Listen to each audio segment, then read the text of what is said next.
Assalamualaikum warahmatullahi wabarakatuh. Perkenalkan, di sini saya Rianto Trikurniawan dengan NIM 182103009 dari Prodi S1 Sistem Informasi, ingin mempresentasikan tugas akhir saya tentang perancangan tata kelola teknologi informasi menggunakan framework COVID 2019 pada PT XYZ.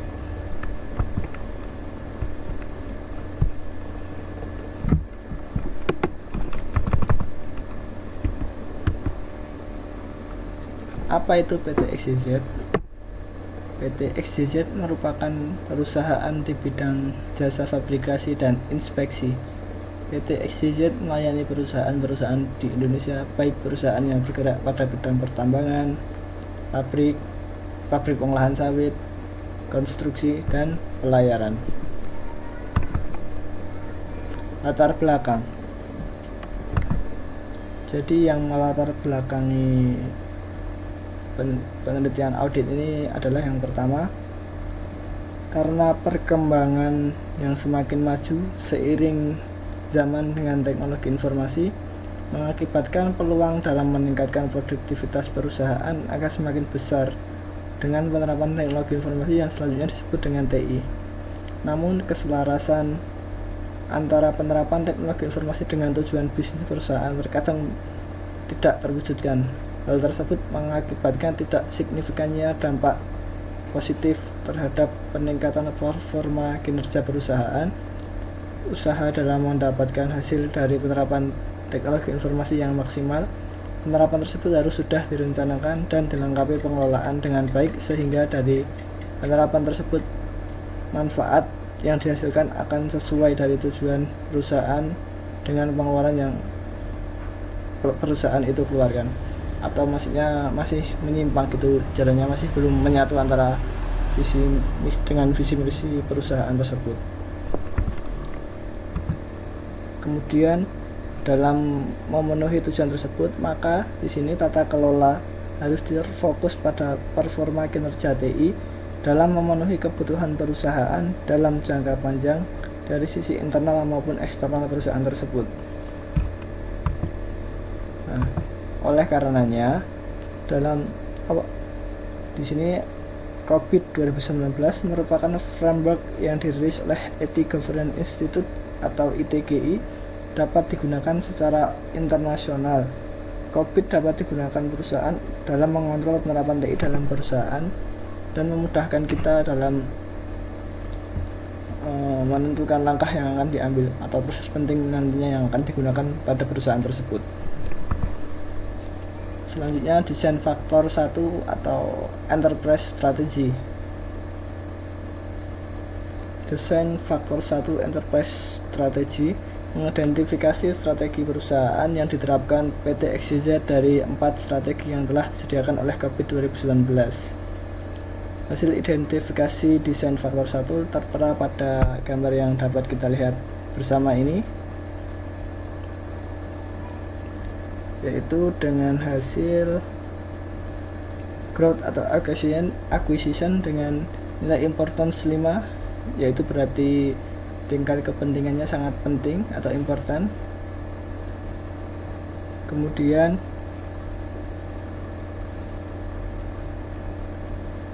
ada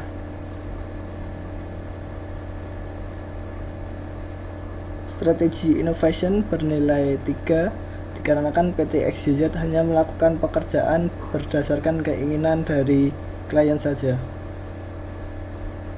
Selanjutnya, untuk cost leadership bernilai 2, tingkat kepentingannya karena PT XYZ beroperasi sesuai standar perusahaan, di mana fasilitas yang digunakan sesuai dengan standar tanpa melihat dari segi biaya fasilitas. Dan yang terakhir, client service atau stability dengan nilai atau poin 5. Nilai ini didukung dengan dilakukannya audit pada perusahaan dengan menggunakan framework ISO 9001-2015 atau sistem manajemen mutu. Nah, jika kita sudah memasukkan nilai-nilai tadi, maka akan keluar tabel seperti ini pada COVID 2019-nya bisa kita lihat bersama juga. Ini diurutkan dari atas tadi, dari growth acquisition, innovation differentiation, cost leadership, dan client service atau stability. Untuk selanjutnya ada design factor 2 atau enterprise goals. Nah,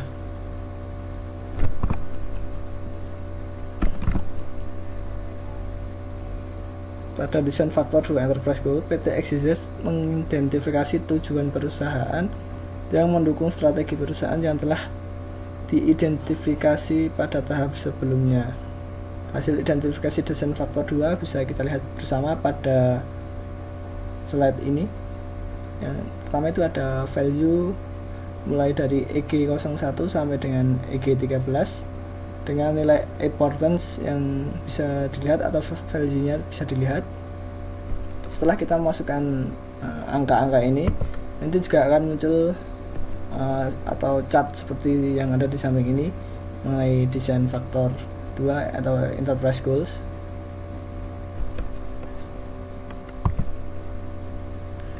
Kemudian yang ketiga ada desain faktor risk profile. Pada desain faktor 3 risk profile ini, PT XYZ mengidentifikasi profil resiko perusahaan. Hasil identifikasi desain faktor 3 tertera pada gambar berikut ini. Nah, di sini ada risk scenario strategi, ada impact, ada likelihood, ada risk rating, dan baseline. Nah, maksud dari risk rating di sini, jika warnanya merah, maka tingkat resikonya very high risk atau tingkat resikonya sangat tinggi. Jika warnanya kuning, maka high risk atau tinggi tingkat resikonya. Kalau tadi kan sangat tinggi, nah kalau kuning ini tinggi, jadi ada jaraknya juga, gapnya. Terus jika warnanya hijau, maka normal risk atau resikonya normal-normal saja. Lalu jika warnanya abu-abu atau abu tua itu, maka artinya low risk atau resikonya tingkat resikonya rendah saja. Nah, setelah memasukkan angka-angka di samping tadi, maka juga akan keluar chart seperti di samping ini pada framework COVID 2019-nya. Selanjutnya ada desain faktor 4, IT related issue. Nah, di sini ada IT related issue, ada importance, kemudian ada baseline juga. Nah, sebenarnya di sini ada cukup banyak IT related issue, tapi saya cuma mengcapture ada 7 saja. Sebenarnya ada kurang lebih sekitar berapa 20-an gitu, tapi saya cuma ambil ini aja sebagai contohnya. Nah, pada desain faktor 4 IT related issue ini, PT XYZ meninjau masalah yang dihadapi perusahaan pada informasi dan teknologi. Hasil identifikasi desain faktor 4 ini bisa kita lihat bersama di sini. Nah, di sini jika misal yang di kolom pertama ini kan importance-nya berwarna hijau, maka kalau hijau itu bisa dikatakan no issue atau tidak ada isu. Lalu jika berwarna merah seperti di kolom 3 ini, maka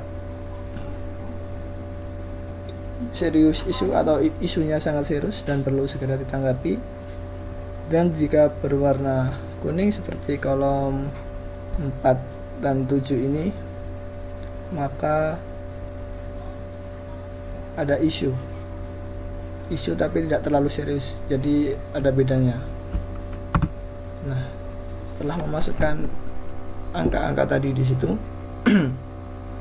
maka juga akan keluar chart seperti yang bisa kita lihat bersama ini di framework COVID 2019-nya.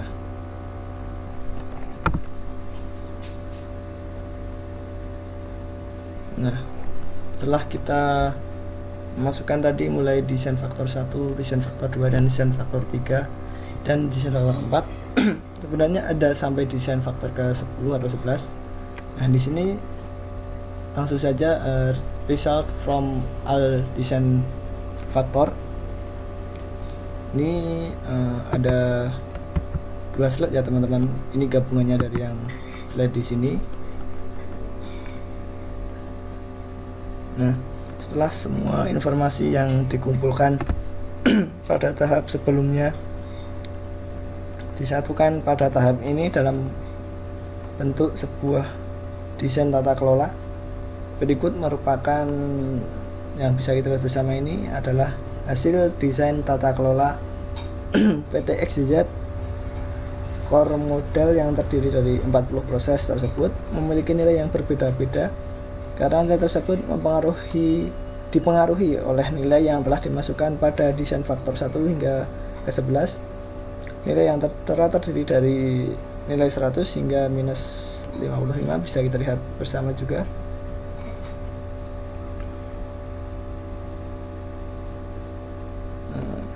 Jadi semisal ini chartnya ke kanan berarti maka itu positif ya teman-teman, kalau ke kiri maka itu hasilnya negatif. Nah, jika nilai positifnya tinggi pada desain tata kelola ini menandakan bahwa proses tersebut penting bagi perusahaan. Lalu untuk proses yang memiliki chart ke kiri atau nilainya negatif menandakan bahwa proses tersebut bukan proses prioritas bagi perusahaan tersebut atau dalam hal ini PT XYZ. Nah, ini tadi gabungan dari yang tadi juga 2 slide.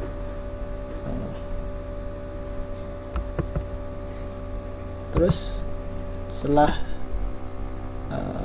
kita teliti menggunakan framework copy 2019 tadi, kita dapat menarik kesimpulan atau hasil.